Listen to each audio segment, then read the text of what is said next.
It's no mystery that there's a surplus of questionable, crazy, or downright wrong information online. There's some influencers who even do it as their profession. So, just who is the largest of all deceivers? Or maybe a better question isn't who, but what?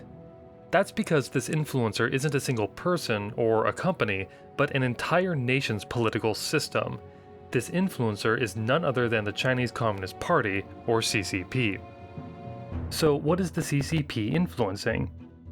Since January 20th, 2020, social media has been awash with posts from Chinese state media, officials, and bots that promote Beijing's two main talking points on the outbreak.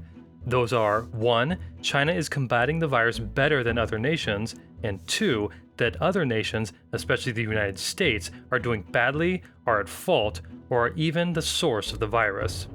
But how could a foreign nation be so influential inside the United States? The answer to that goes back over 10 years. In 2007, former Chinese leader Hu Jintao said to China's rubber-stamp Congress that it was time to fight back against the West with its own soft power initiative. What did he mean by soft power initiative? That's just a disguised way of saying propaganda. And how does that look today? Only people or companies who will repeat the CCP's propaganda are officially allowed to use Western social media, where they loudly toe the party line. Further, Chinese state media has built up a following in the United States. To illustrate that, the New York Times has over 17 million followers on Facebook. Global Times has over 53 million followers. Some of the other networks have even more. How did a state-run Chinese news outlet surpass one of the most senior publications in the United States? According to the technical research manager at Stanford's Internet Observatory, Cute Animals did the trick. In her article published on The Atlantic, Renee DiResta said Global Times postings on Facebook were mostly feel-good political topics. Then the tone abruptly changed in February 2020. The ads began boosting state media coverage of the coronavirus, with dozens of ads praising Chinese leader Xi Jinping for his leadership and emphasizing China's ability to contain the disease. DiResta continued that in March, the ads focused on outraged coverage of President Donald Trump's response. One example is a Global Times ad as recent as April 13th that read, "President Trump seems impatient when it comes to epidemic controls.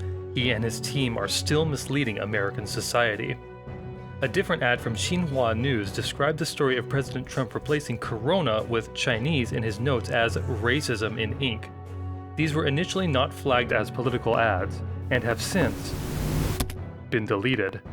But surely Americans would be able to see through the shallow propaganda of a repressive communist regime, right? Well, it's not that simple.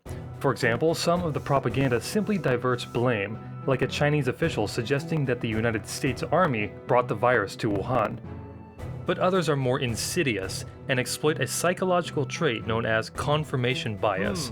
Confirmation bias can just be thought of as validating someone's opinion. So how do they do this? There are two prominent examples, both of which Americans have strong opinions on: politics and racism.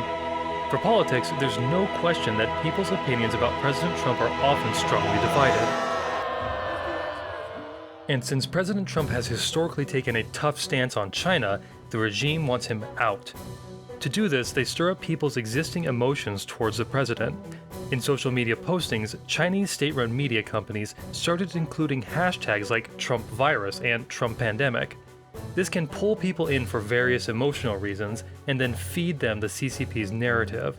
That is, China is handling the outbreak best and the United States is at fault. Another tactic is claims of racism. The previous Racism in Ink ad is one such example. The CCP has exploited some people's concerns about the name of the virus, as if it puts the blame on Chinese people for the outbreak. If any blame is to be assigned, it should be called the CCP virus, as their intentional cover-up led to the current pandemic. Yet, ironically, Chinese state media have called it the Wuhan virus themselves. Further, diseases have often been named after their area of origin. Ebola, Zika virus, West Nile virus, and Lyme disease are all named after their locales. But by simply tacking on the word racist, this portrays China as the victim, paints the United States as at fault in its behavior, and suggests that the CCP is correct. These are the insidious and consistent lies that the CCP is pushing. But why would China push this narrative? This is just one of the many tactics described in the Chinese military book Unrestricted Warfare.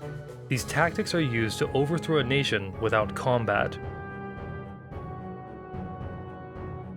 So what's being done? YouTube's CEO told CNN on April 22nd that any videos not in line with the WHO's stance will be censored. It is to be mentioned, though, that since the earliest days of the outbreak, the WHO has aligned itself with China. Facebook and Instagram have been flagging and removing such ads. A Facebook spokesperson told Vice News that they are working on plans to label state-controlled media pages on Facebook, including from China.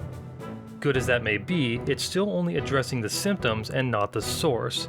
But now we can see the source for what it is, as the CCP's actions against the United States are put on display.